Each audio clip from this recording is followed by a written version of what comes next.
Guys, this is Aditi. Welcome to IAS point. आज हम पढ़ने वाले हैं भारतीय अर्थव्यवस्था 1950 टू 1990 का पार्ट थर्ड। इसके पहले पार्ट में हम लोगों ने पढ़ा था कि किस तरह से विकास हुआ, क्या क्या चीज़ें बदली गई, तथा तीसरा हेडिंग है कृषि। कृषि में हमने जब भी कृषि की बात होती है, जैसा कि मैंने आपको बताया कि इससे पहले यानी कि आज़ादी से पहले जो कृषि की हालत थी वो कैसी थी।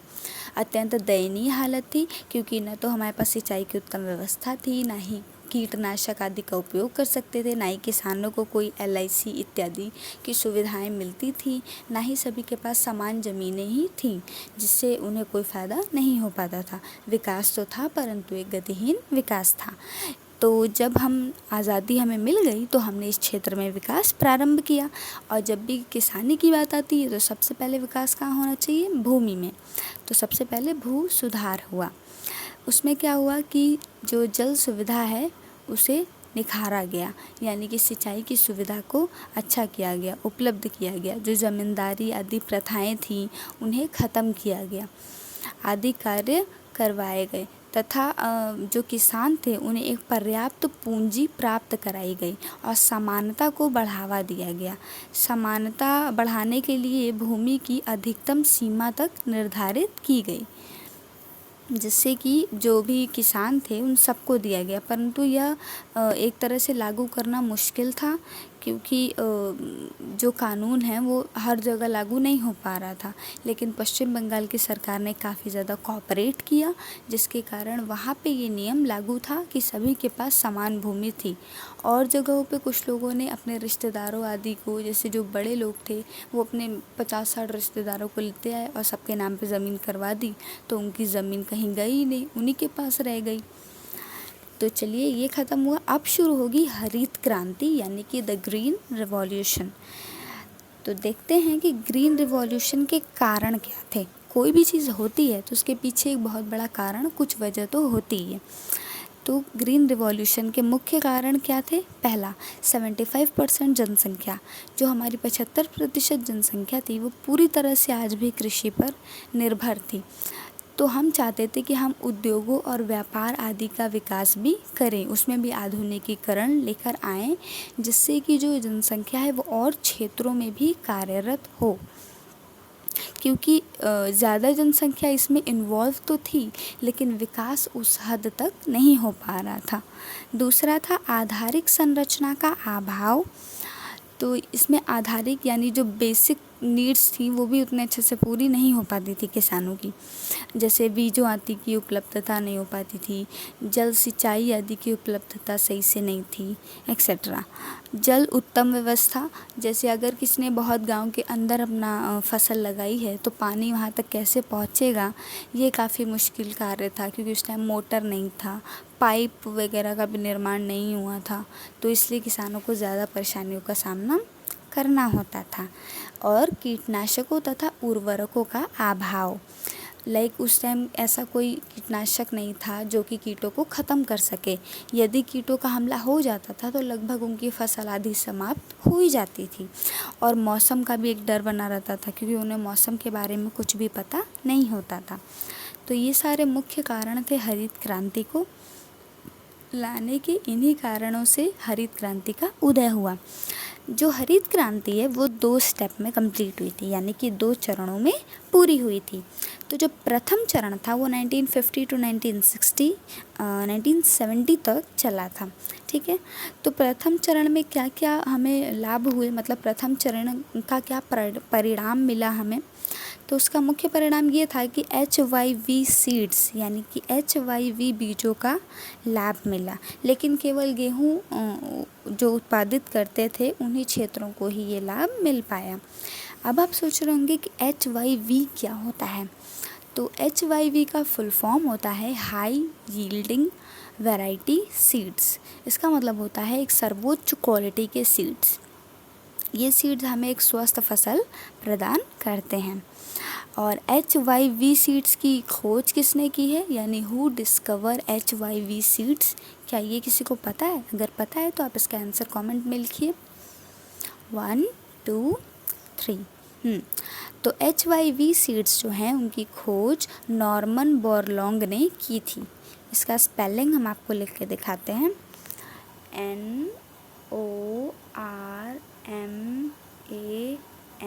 NORMAN, नॉर्मन, BORLAUNG,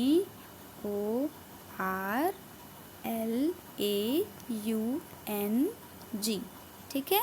नॉर्मन बोरलंग ने की थी HIV सीड्स की खोज। अब देखते हैं द्वितीय चरण। जो द्वितीय चरण था वो 1970 से 1980 तक चला, और इसके क्या परिणाम हुए थे और क्या फ़ायदे हुए। HIV बीज जो थे वो केवल जो गेहूँ उत्पादित क्षेत्रों के लिए ही उपलब्ध थे, वे अब अन्य क्षेत्रों के लिए भी उपलब्ध हो गए, उनका और भी विस्तार हो गया, ठीक है। और अब आप लोग से एक और क्वेश्चन है कि father of green revolution, green revolution के फादर कौन थे। जिन्हें इसका आंसर पता है वो अपना आंसर कमेंट में लिखें, 1 2 3। हाँ, तो जिन्होंने आंसर सही लिखा है, अगर मेरा आंसर आपके आंसर से मैच करता है तो वेरी गुड, और अगर आपने नहीं लिखा है तो आप अगली बार ध्यान से पढ़िएगा और उसके बारे में जान के रखिए। तो इसका आंसर है MS स्वामीनाथन। ग्रीन रिवॉल्यूशन के फादर हैं MS स्वामीनाथन, ठीक है। अब हरित क्रांति के फ़ायदे क्या क्या थे, आइए देखते हैं। पहला, HIV बीजों का विस्तार, दूसरा सिंचाई की उत्तम सुविधा का उपलब्ध होना, और तीसरा कीटनाशकों का भी विकास हुआ। परिणाम स्वरूप हम सब खाद्य संबंधी आवश्यकताओं की पूर्ति हेतु अमेरिका तथा अन्य देशों पर अब निर्भर नहीं रह गए थे। अब हम बहुत सी चीज़ों का निर्यात करने की आवश्यकता नहीं होती थी, हम अपने देश में ही उन चीज़ों का निर्माण कर लेते थे। और सहायकी पे बहस, तो देखते हैं कि सहायकी क्या चीज़ होती है। सहायकी ये होती है, मतलब किसी को थोड़ी सी, अगर आपको कोई सामान अपना बेचना हो तो आप उन्हें थोड़े दिनों के लिए वो सामान फ्री में देते हैं, जिससे कि वो उसे यूज़ करते हैं, एंड देन अगर उन्हें वो पसंद आता है तो फिर आप वो अपनी सहायकी हटा देते हैं और फिर वो आपसे वो चीज़ क्रय या विक्रय करते हैं। तो सहायकी किसी को दी जाने वाली सुविधा है। जैसे HIV प्रौद्योगिकी को अपनाने के लिए किसान हमारे गरीब थे और ऊपर से वो ज़्यादा पढ़े लिखे भी नहीं थे, तो उन्हें किसी भी नई चीज़ को अपनाने में वक्त लगता था और उन्हें ये डर भी था कि ये चीज़ पता नहीं फ़ायदा करेगी कि नहीं, तो वो किसी भी चीज़ पर तुरंत अपना धन लगाने को तैयार नहीं थे। इसीलिए जो HIV सीड्स थी, सबसे पहले इन्हें एक सहायकी के तौर पे ही किसानों को दिया गया, परंतु इसमें कुछ अर्थशास्त्री हैं जिनका मानना था कि हाँ, सहायकी देनी चाहिए, परंतु एक लिमिट समय तक देनी चाहिए। जीवन भर के लिए आप किसी को सहायकी नहीं दे सकते ना, उसे धीरे धीरे फिर समाप्त कर देना चाहिए। यदि अगर जारी रखा गया तो क्या नुकसान होते हैं कि जो अनावश्यक रूप से एक सरकारी कोष यानी जो सरकारी खजाने हैं उन पर बोझ बढ़ जाता है।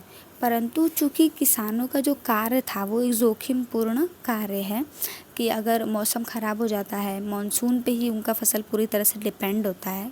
खासकर भारतीयों में जो फसल है वो पूरी तरह से बारिश पे डिपेंड होती है।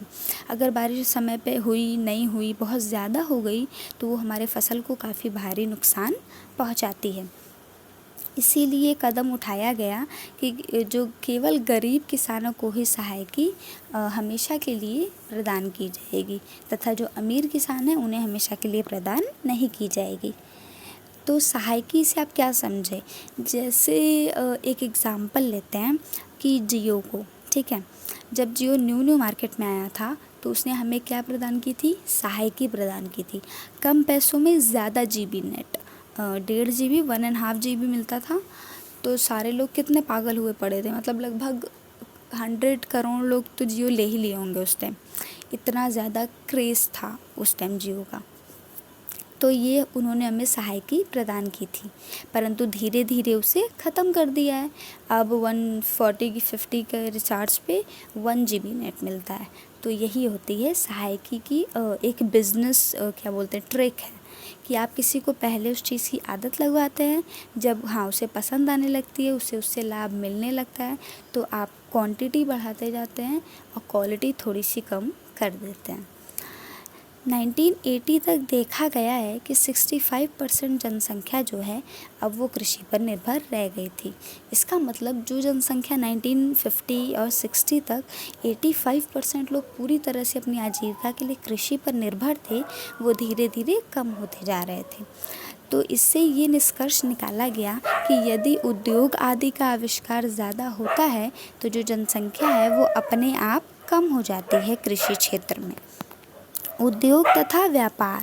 निर्धन राष्ट्र तभी प्रगति करता है जब उद्योग और व्यापार में कई क्षेत्र हो, यानी कि कई सारे स्कोप्स हो। अगर आपके पास ढेर सारे काम होंगे तभी ना आप एक काम पे पूरी तरह से डिपेंड नहीं रहेंगे, आप और भी कार्य कर सकते हैं, अपने इंटरेस्ट के हिसाब से कार्य चुन सकते हैं। यदि जो डॉक्टर, इंजीनियर ऐसे सब स्कोप्स नहीं होते, सिर्फ कृषि ही होता तो सारे लोग ही कृषि करते। उनका ये होता ही नहीं कि हाँ मुझे डॉक्टर बनना है या मुझे इंजीनियर बनना है या मुझे आईएएस बनना है, ये वो नहीं सोचते। वो सिर्फ यही सोचते कि बनना क्या है ही कृषि, वही रहना है, वही करना है। तो ये बात थी। तो इससे आधुनिकीकरण को बढ़ावा नहीं मिल पा रहा था, तो फिर सरकार ने सोचा कि आधुनिकीकरण को बढ़ावा देते हैं तथा इसे एक पंचवर्षीय योजना के तहत उद्योग विकास जो है उसे लाया गया तथा द्वितीय पंचवर्षीय योजना फिर से लाई गई और यह निर्णय लिया गया कि उद्योगों को सरकार नियंत्रित करेगी। निजी क्षेत्र को नीति सार्वजनिक के अनुकूल होगी तथा सार्वजनिक क्षेत्र अहम भूमिका निभाएगा। मतलब जैसे निजीकरण हो रहा है तो निजीकरण में पूर्णतः निजीकरण नहीं होगा, उसमें गवर्नमेंट भी इन्वॉल्व होगी। हाँ थोड़ा ही होगी, 1/2 या 2/3 में होगी, परंतु होगी, जिससे फैसले कुछ गवर्नमेंट को लेने का हक भी होगा। पूरी तरह से निजीकरण नहीं प्राप्त होगा। तो आपका टॉपिक यहीं समाप्त होता है और कल हम फिर से यहीं से कंटिन्यू करेंगे। अगर आपको वीडियो पसंद आई हो तो लाइक करें, सब्सक्राइब करें एंड हाँ सुनिए, लास्ट क्वेश्चन, औद्योगिक नीति का प्रस्ताव किस सन में दिया गया था? जिससे पता है फटाक से कमेंट में लिखिए, मैं आपको अगले वीडियो में इसका आंसर दूंगी। ठीक है, बाय।